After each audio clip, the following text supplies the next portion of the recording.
the president of the National Unity Platform honored an invitation to come and visit me in Akokoro.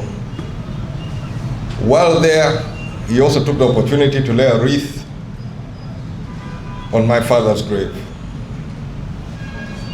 But I've seen many comments in different areas, social media and the like. So I think it's important that I also pronounce myself on this. But as we look back in history, I'm also offering a word of caution to leaders, both past, present, and future.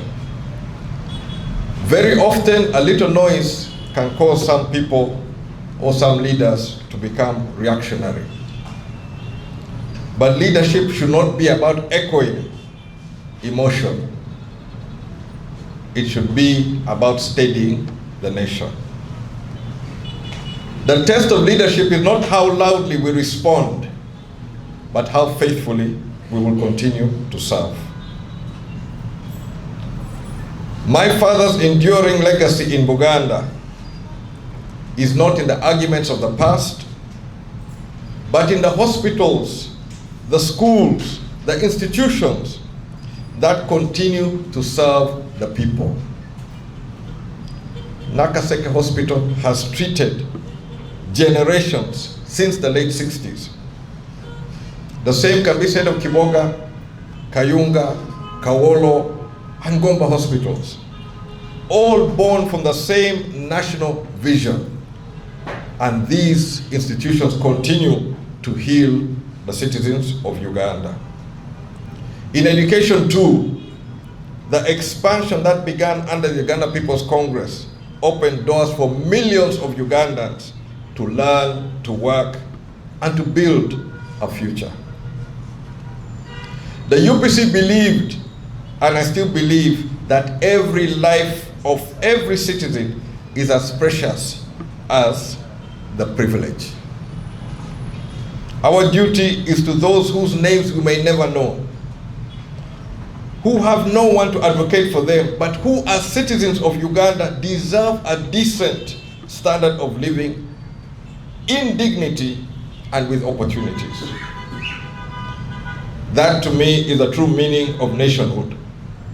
Not the quarrels of yesterday, but in the quiet daily work of making life better for every citizen of Uganda.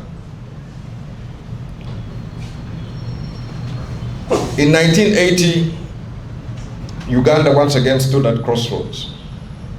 The general election then offered our nation a chance to recover from years of turmoil that had scarred every family and community and every institution which served this country.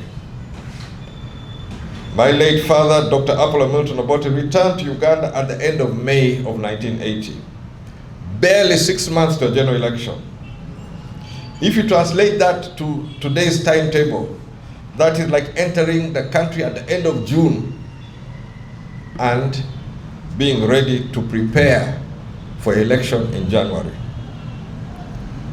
All these stories you hear about Obote manipulated, Obote was not on the ground to manipulate. Obote came to Uganda 6 months to the elections. Any politician who you have not seen on the ground for the last 2 years and is contesting an election, you know that is a joker. The ones who are serious have been on the ground. But Obote came 6 months to an election, but is being accused up to tomorrow. There was no time to manipulate the system or prepare to grab power. The challenge, as UPC saw it, was how to deal with reconstruction. You see, there's something which I was also telling people there. When the two kings, Kabalega and Mwanga, were running from Kakungulu and the British, they landed in the hands of Obote's grandfather. Obote's grandfather is the one who received them and guided them to Dokolo, where the leaders of Lango had chosen to defend the kings. And those kings were defended for 4 years in Lango. So those who may not know history, Kabaka Mwanga and Omukama Kabalega were defeated by Lango for 4 years against the British and Kakungulu, until eventually they were captured, exiled, and sent to Seychelles. Is anyone interested in that history? So before these things of coming to the 60s, it was there. But now in the 60s, there are those who want to look at Obote in one light about the 66 crisis. Then there are people like me who want to defend his legacy and look at it purely on what he delivered to Uganda. Both are true to some extent. But for me, in an election, I am riding on the legacy of what he was able to deliver. If I talk about health services in Uganda, there is no better record of health services than under Milton Obote in the late 60s. We like it, we don't like it, it was a success. Hospitals were built. Staff were well catered for. Education system expanded massively. Construction, you look at Kampala skyline. This building had started in the 60s. Next building, Cham Towers, which is Uganda Commercial Bank. Apollo Hotel. A lot of these buildings came up in the 60s. Uganda was thriving in the 60s. That's a legacy of Obote also. Now today, when we don't have hospitals, we have hospitals without medicines. We have an education system where some kids are not going to make it even if they're brilliant. Don't you think we need some of that back in the equation? We have parents who struggle to make ends meet. UPC had programs with the cooperatives. The farmers were able to make ends meet. Don't you think we need that discussion as we go into 2026? That is what we bring as UPC. If you want to get stuck on one item, it is your choice. But if somebody like that says he's a supporter of Kyagulanyi, and then he wants to undermine saying that, no, Kyagulanyi should not go, you think there are no voters in Lango? There are voters in Lango. There are voters everywhere in Uganda. You cannot afford to alienate anybody. Let's be honest. The ones who are pushing this fire, I know who they are. The ones who are scared.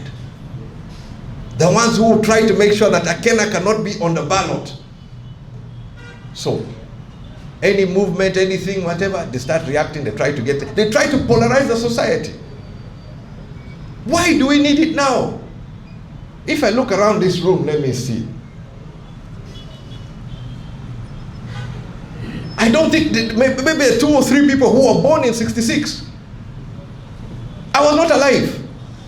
As old as grey as I am, I was not alive in 1966. And you want that to dominate the conversation today? Conversation today should be how we should deal with tomorrow. How we can create a future, how we can live together in this Uganda. And I think what I demonstrated together with Bobby Wine, we should be given a good clap.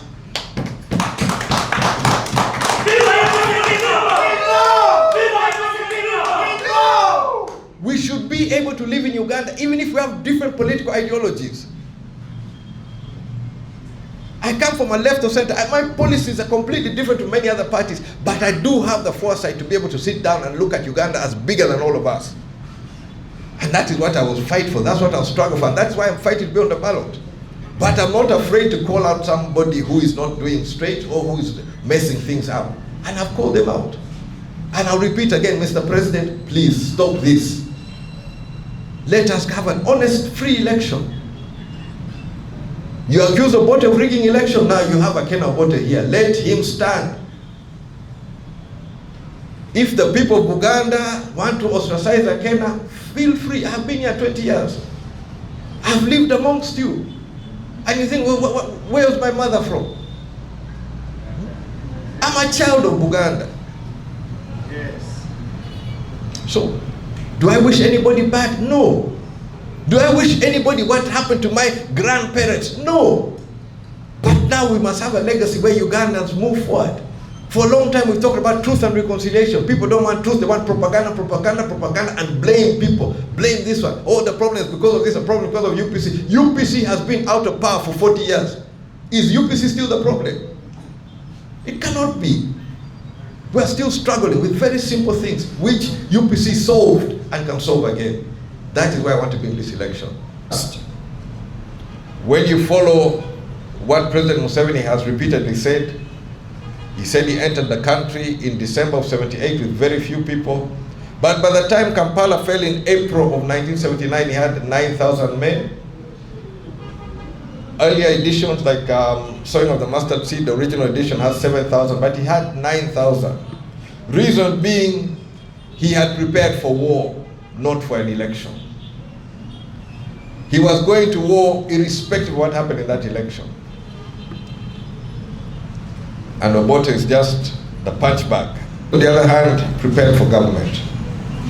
When he came to the general election, the Uganda People's Congress is the only political party which presented a full blueprint for the economic recovery of Uganda. And anybody can quote me and I'll produce whatever is necessary.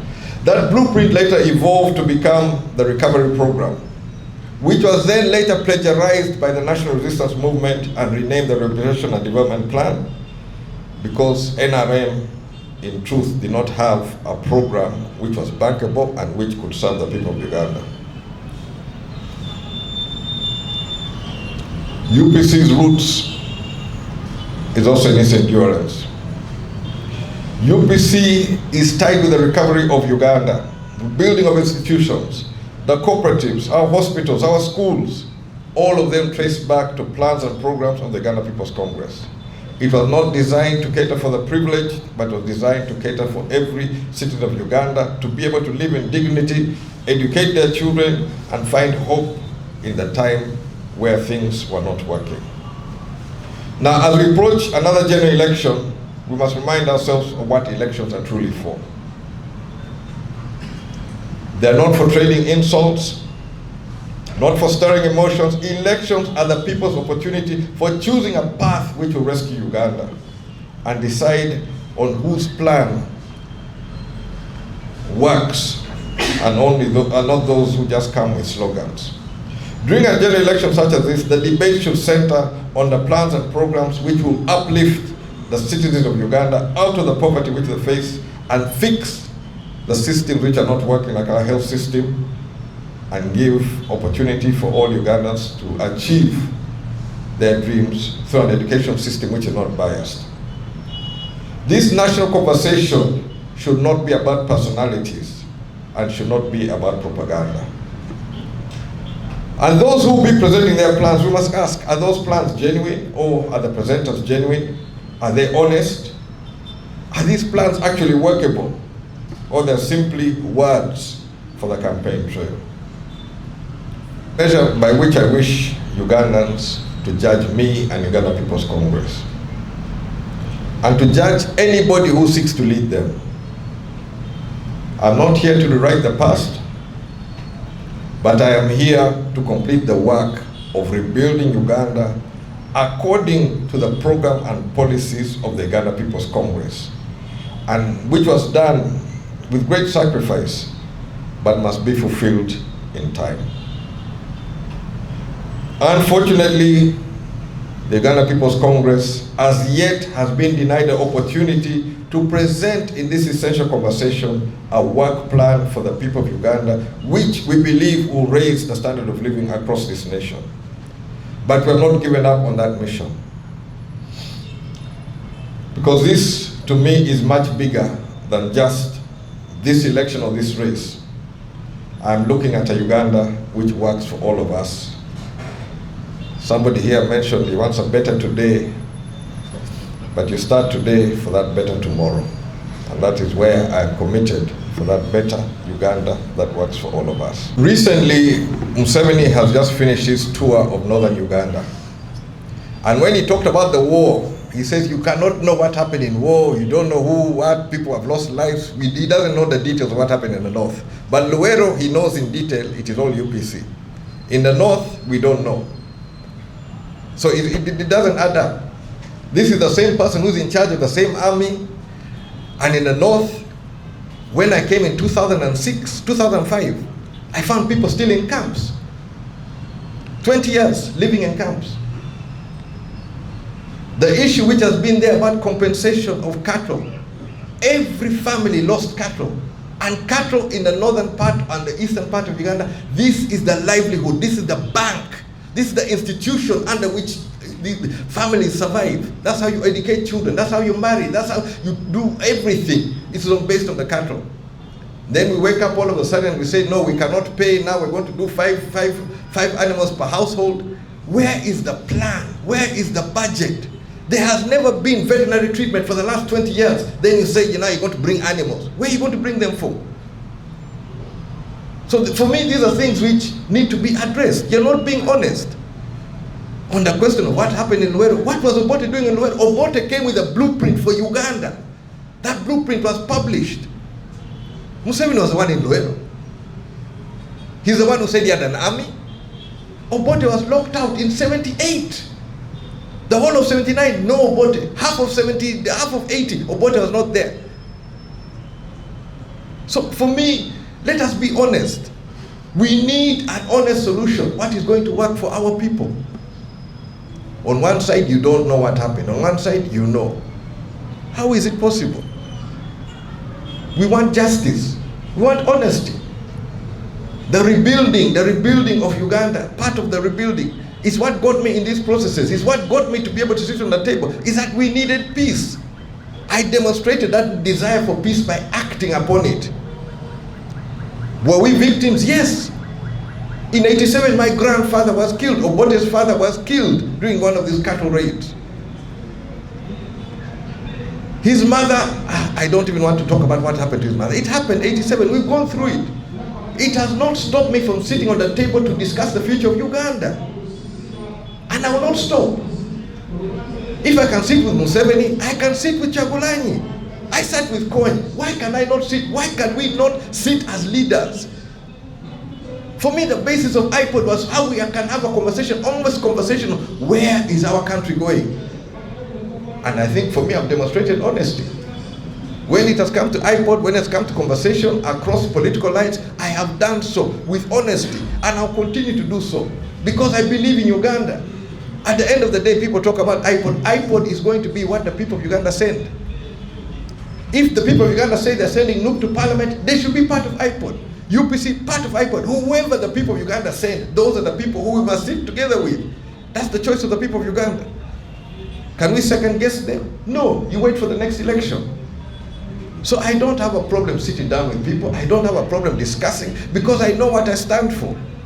From where it was interfered with, right? It was not under ordinary basis, and I've addressed it from the position of a sportsman. I remember I addressed it before it happened with my official motocross jersey.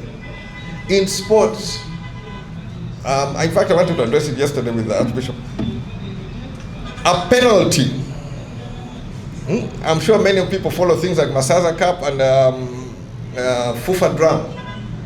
If I get a red card in the Masaza Cup and then I'm called for national duty, that red card cannot stop me from going for national duty.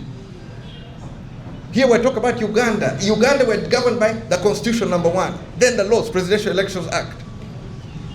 Am I outside the Presidential Elections Act? No. Was I stopped outside the Presidential Act? Definitely yes. Was it wrong? Yes, it is wrong. And that is why I continue to fight. I continue to seek justice, that I am restored and I be able to put my message to the people of Uganda. And I'll not tire in doing that one. I am using every means possible, because even how it was not done through legal or proper channels. It was done other means. So I'm using the same means to try and put pressure that I'm back on the ballot. That's the most I can say.